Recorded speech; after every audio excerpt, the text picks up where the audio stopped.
Hello hi నమస్తే welcome to వేటు media. ఈరోజు మనం వార్తల్లోకి వెళ్ళినట్టయితే రుణమాఫీతో 5690 మందికి నేతలకు లబ్ధి।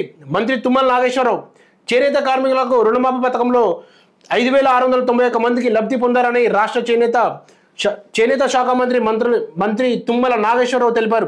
మార్గదర్శకాలకు అనుగుణంగా జిల్లాల వారీగా లబ్ధిదారుల ఎంపిక ప్రక్రియ కొనసాగుతుందని, అది పూర్తయిన వెంటనే కార్మికుల ఖాతాల్లో రుణమాఫీ నిధులు జమ చేస్తామన్నారు।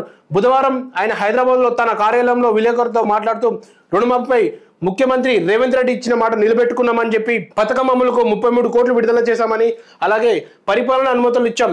ప్రజాప్రభుత్వం అధికారంలోకి వచ్చాక చేనేత కార్మికులకు నిరంతరం ఉపాధి కల్పించేందుకు అన్ని ప్రభుత్వ శాఖలు టెస్కో నుంచి వస్త్రాలు కొనుగోలు చేయాలని ఆదేశించాం। దీనికి అనుగుణంగా ఇప్పటికే రూపాయలు 579 కోట్ల విలువైన వస్త్రాల కోసం వివిధ ప్రాంతాల శాఖల నుంచి ఆర్డర్లు వచ్చాయి।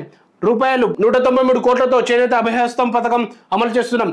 గత ప్రభుత్వం బకాయిలు రూపాయలు 290 కోట్లకు నేతలకు చేయుత పథకం కింద కార్మికుల ఖాతాలో జమ చేశాం అని తెలిపారు। రుణమాఫీ పథకానికి 33 కోట్ల విడుదలపై ఆప్కో మాజీ అధ్యక్షుడు మండల శ్రీరాములు నేతృత్వంలో చేనేత సంఘాల ప్రతినిధులు మంత్రి తుమ్మల నాగేశ్వరరావును కలిసి కృతజ్ఞతలు తెలిపారు।